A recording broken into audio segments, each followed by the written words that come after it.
रात का समय, हाईवे, कार की फुल स्पीड और अचानक उसी स्पीड से एक लड़की का चलती हुई कार के सामने आ जाना। अपने दिलो दिमाग पर संतुलन बनाने की कोशिश में उलझा रवि क्या करूं क्या ना करूं की उधेड़बुन में था। कार की हेडलाइट लड़की के ऊपर पड़ते ही उसके होश उड़ गए। रवि की नजर लड़की पर पड़ी। उसके गले का नीला दुपट्टा देख वो सुन्न सा हो गया।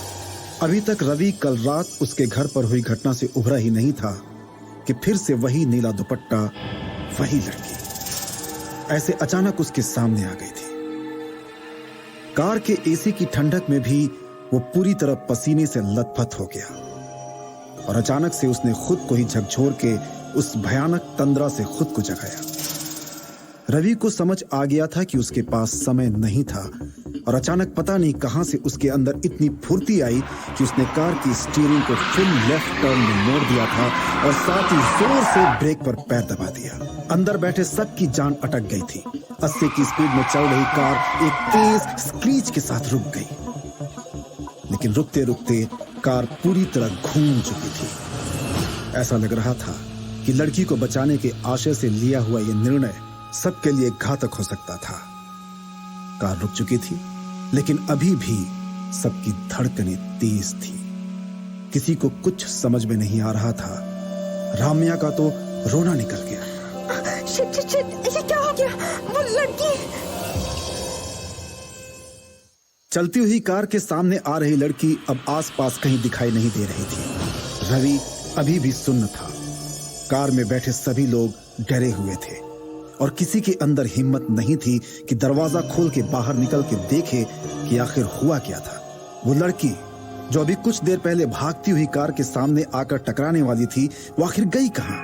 रवि ने हिम्मत जुटा के कांपते हुए थोड़ा मुड़कर सड़क की तरफ देखा। वो लड़की सड़क पर पड़ी हुई थी, ऐसी जैसे उसमें अब जान बाकी ही ना हो। रवि उस लड़की की तरफ देखने की पूरी कोशिश कर रहा था, लेकिन उसके आंखों के सामने जैसे अंधेरा छा रहा था।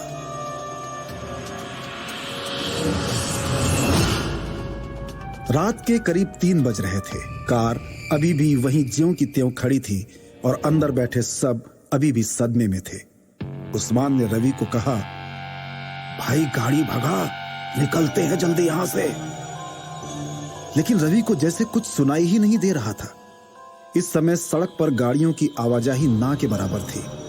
नहीं तो ऐसे भयानक एक्सीडेंट के बाद भी यहां तो भीड़ लग चुकी होती। विकास अभी भी लड़की को देखे जा रहा था। उसे लग रहा था कि लड़की अब जिंदा नहीं बची होगी। विकास उसे झकझोर के कह रहा था, रवि तो उतर, मैं ड्राइव करता हूं।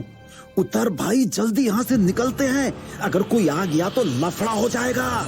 रवि और उसके दोस्तों को यही लग रहा था कि किसी ने इस भयानक एक्सीडेंट को नहीं देखा, लेकिन उन लोगों को यह पता नहीं था कि जिस समय वो लोग मुरथल के ढाबे से निकले थे, उसी वक्त से एक बाइक निश्चित दूरी बनाए उनका पीछा कर रही थी और इस एक्सीडेंट के होते ही वो बाइक थोड़ी ही दूर रुक गई थी। बाइक पर बैठे शख्स ने अपने हेलमेट से अपना चेहरा छुपाए रखा था, लेकिन रवि का पूरा ध्यान उस लड़की पर ही था। उसे किसी की बात नहीं सुनाई दे रही थी और जैसे किसी अदृश्य शक्ति से वशीभूत हो, वैसे रवि ने कार का दरवाजा खोला और सड़क के उस पार पड़ी लड़की की तरफ चल पड़ा। पीछे से सब लोग उसे वापस कार में बैठने को आवाज दे रहे थे, लेकिन रवि एकदम सुन्न सा उस लड़की की ओर बढ़ रहा था। जैसे जैसे रवि उस लड़की के करीब जा रहा था, वैसे ही माहौल में एक तेज खुशबू उसे महसूस हो रही थी। ये खुशबू ठीक वैसी ही थी जैसी कल रात उसे उसके घर में महसूस हो रही थी। रवि के लिए ये एक बहुत ही भयानक सपने जैसा था। रवि अब उस लड़की के एकदम नजदीक पहुंच गया था और जैसे वो उसके पास पहुंचा, वो खुशबू एकदम तेज हो गई। रवि के दिमाग में हजारों सवाल एक साथ उठ रहे थे। रवि ने उस लड़की को गौर से देखा। उस लड़की के गले पर ठीक वैसा ही नीला दुपट्टा था जैसा उसने कल रात अपने घर से निकली लड़की के गले में देखा था। रवि के लिए यह रहस्य विचारों से परे था। वो मन ही मन सोच रहा था, यह कैसे हो सकता है? क्या यही लड़की कल रात उसके घर पर थी? क्या कल रात उसके घर पर जो भी हुआ वो हकीकत थी या उसका कोई भ्रम, या फिर अभी जो उसके सामने ये लड़की सड़क पर पड़ी हुई है ये हकीकत है या फिर कोई भ्रम।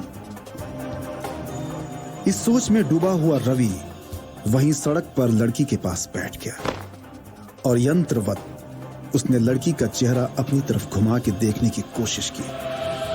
रात में चंद्रमा की शीतल चांदनी में लड़की का चेहरा बिल्कुल साफ दिख रहा था।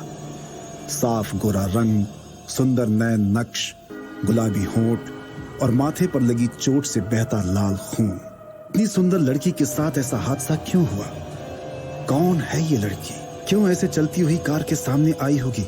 ऐसे कई सवालों की उधेड़-बुन के साथ उसके निश्चेष्ट शरीर को देखते हुए रवि को एक पल ऐसा लगा कि लड़की वाकई में जिंदा नहीं है। लेकिन अपनी तसल्ली के लिए रवि ने अपने दाएं हाथ की उंगली को लड़की के नाक के पास रख दिया और अगले ही पल लड़की ने अपनी आंखें खोली। रवि चौंक कर पीछे हट गया। रवि के लिए यह किसी झटके से कम नहीं था। अभी भी वो कुछ समझ पाए तब तक उस लड़की ने रवि की तरफ अपना हाथ बढ़ाया और धीमे से कहा, थैंक यू। लड़की की आवाज से रवि का ध्यान टूटा। उस लड़की ने अपने हाथों को रवि की तरफ बढ़ाते हुए कहा, प्लीज हेल्प मी, मैं अपने पैर नहीं उठा पा रही हूँ। अभी तक रवि के दिमाग में जो गिल्ट हावी था वो तुरंत गायब हो गया। लड़की को जिंदा देखकर उसकी जान में जान आई। रवि ने लड़की के हाथ थाम कर उसे सहारा देते हुए खड़े होने में मदद की। लड़की ने अपने शरीर का वजन पूरी तरह रवि पर डाल दिया। रवि को अब तक ये समझ आ गया था कि लड़की के पैरों में ज्यादा चोट आई हुई थी और वो सभी लोग एक बड़ी अनहोनी के होने से बच गए थे। लड़की ने खुद को संभालते हुए कहा, आपकी सही समय पर सूझबूझ से आज मेरी जान बच गई। वो लड़की की बात सुनकर ही उस पर भड़कने लगा। मेरी सूझबूझ? तुम्हें जरा भी अंदाजा है कि कितनी बड़ी घटना हो जाती? दिखाई नहीं देता? ऐसे रात के वक्त कौन सड़क के बीचों बीच भागते हुए चलती हुई गाड़ी के सामने आता है? वो तो तुम्हारी और हमारी किस्मत अच्छी थी जो तुम आज जिंदा हो, वरना तुम्हारे चक्कर में आज मुझे जेल जाना पड़ता। रवि अब अपना पूरा गुस्सा लड़की पर उतार रहा था और ना जाने गुस्से में वो क्या क्या बोल गया था। रवि के गुस्से को देखकर वो लड़की फूट फूट कर रोने लगी थी। रवि को समझ नहीं आ रहा था कि वो क्या करे। तब तक राम्या, स्वाति, उस्मान और विकास भी वहां आ गए थे। राम्या और स्वाति ने रवि के सहारे खड़ी लड़की को अपना सहारा दिया और कार की तरफ ले गए। राम्या और स्वाति ने उस लड़की को कार में बिठाया। लड़की के पैरों में चोट की वजह से ज्यादा दर्द हो रहा था और वो कराह भी रही थी। ये देखकर राम्या ने सीट कवर में खोसी एक पानी की बोतल निकाल लड़की की ओर बढ़ाई। लड़की पानी का एक घूंट पीकर अपने आप को संयमित करते हुए बोली, सॉरी, मेरी वजह से आप सबको, अगर आप लोग आज नहीं आते तो पता नहीं मेरा आज क्या होता। इतना बोलकर लड़की जोर जोर से रोने लगी। सब ये सोच में पड़ गए कि लड़की पैरों में लगी चोट की वजह से रो रही थी या कुछ और बात थी। कुछ देर बाद लड़की ने अपने आप को संयमित किया और कहा, मेरा नाम ज्योति है। सबने ज्योति को अपना परिचय दिया। रवि बस ज्योति को एक टक देखे जा रहा था, जैसे अभी भी वो कल रात उसके घर आई लड़की से ज्योति को मिलाने की कोशिश कर रहा था। ज्योति को देखकर ऐसा लग रहा था कि विकास, राम्या, स्वाति, उस्मान और रवि से मिलने के बाद उसमें अब थोड़ी हिम्मत आ गई हो। उसने रवि की तरफ देखा और बहुत ही अपनेपन के भाव से रवि का हाथ अपने हाथ में लेते हुए फिर से कहा, थैंक यू सो मच। ज्योति के साथ जो भी हुआ उसके लिए राम्या को बुरा भी लग रहा था और ज्योति के लिए थोड़ी सहानुभूति भी हो रही थी। लेकिन ज्योति का रवि के प्रति इतना अपनापन दिखाना भी राम्या को पसंद नहीं आ रहा था और ये उसके चेहरे पर साफ नजर आ रहा था। रवि ने उसे सांत्वना देते हुए चुप करने की कोशिश की। रवि ने कहा, देखो ज्योति, सब ठीक हो जाएगा, डरो मत, हम सब तुम्हारे साथ हैं। लेकिन ऐसा क्या हुआ तुम्हारे साथ? इतनी रात गए अकेली, तुम इस रास्ते पर क्या कर रही थी? रवि ज्योति से सवाल कर रहा था, उसके साथ क्या हुआ जानने की कोशिश कर रहा था। विकास, स्वाति, राम्या और उस्मान भी ज्योति के लिए परेशान थे, लेकिन उन्हें यह पता नहीं था कि कुछ दूरी पर खड़ी एक बाइक पर बैठा शख्स उन पर नजरें रखे हुए था और हेलमेट के अंदर ही फोन दबाए हुए वो अब किसी से बात कर रहा था। मुझे मेरा काम मालूम है, मुझे मत सिखाओ, उस लड़के पर मेरी पूरी नजर है। फिर जैसे उसने दूसरी तरफ से किसी की बात सुनी और फिर कहा, अभी कुछ नहीं कर सकता हूं, वो अपने दोस्तों के साथ है, हमें थोड़ा और रुकना पड़ेगा। तुम चिंता मत करो, मैं अपना काम अपने तरीके से कर रहा हूं। और सुनो भाई, अपने काम में मैं कभी फेल नहीं होता। इतना कहकर बाइक वाले ने फोन काट दिया, लेकिन बात करते करते भी उसकी नजर कार की तरफ थी जहां रवि, विकास, उस्मान, स्वाति और राम्या ज्योति को सांत्वना देने की कोशिश कर रहे थे। ज्योति ने अपने आंसू पोंछे और रवि की तरफ देखा। सबकी नजरें ज्योति की तरफ थीं।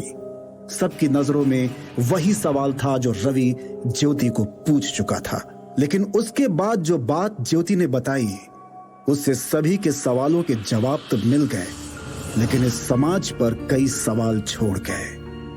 आखिर क्या था ज्योति का रहस्य? क्या रवि को दिखने वाली नीले दुपट्टे वाली लड़की ज्योति ही थी? क्या हुआ था ज्योति के साथ और कौन था वो रहस्यमयी बाइकर? जानने के लिए सुनिए गुमनाम है कोई का अगला भाग